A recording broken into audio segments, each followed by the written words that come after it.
Duk mutumin da ke son ya bar zina ko iya ne su bar zina ko kuma yara ne su tashi masu tsarkakakken zuciya to ya dafi gaban ɗansa ya karanta mai wannan addu'ar da ta zo daga manzo Allah sallallahu alaihi wasallam. Bari mu yi amfani da wannan dama domin karanta wata fa'ida da ta zo daga manzon Allah sallallahu alaihi wasallam ga duk mutumin da Allah maɗaukakin sarki ya jarraba da zina ko ɗiyansa suke yin zina ko kuma ɗiyansa mata suna son zina. To ana son mutum ya dafi gaban ɗansa ya karanta mai wannan addu'ar. Domin ko ta zo daga manzon Allah sallallahu alaihi wasallam. Wata rana manzon Allah sallallahu alaihi wasallam yana zaune tare da sahabbansa, sai ga wani matashin yaro ya zo wajen manzon Allah ya ce, ya manzon Allah, ina neman izini, kai min izini, ina so in fara zina. Manzon Allah yi mai izini, yana son ya fara zina.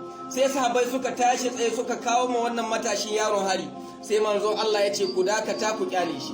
Sai manzo Allah ya mai wasu tambayoyi, ya ce, kana son a yi zina da mahaifiyarka? Ya ce, ya manzo Allah, ba na son a yi zina da mahaifiyata.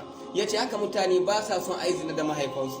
Sai manzo Allah ya ce, kana son a yi zina da gwaggwarka ko ƙaunarka ko ɗiyarka? Ya ce, ya manzo Allah, ba na son a yi zina da gwaggota ko ƙaunata ko ɗiyata.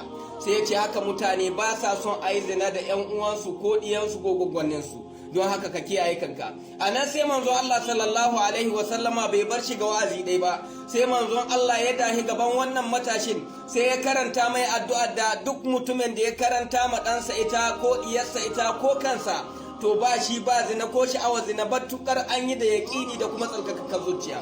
Shi na manzon Allah ya dafi gabansa kamar haka sai ya ce, Allahumma ɗahir qalbahu wa ghafir zambahu wa hasin farjahu. Zan sake, Allahumma ɗahir qalbahu wa ghafir zambahu wa hasin farjahu.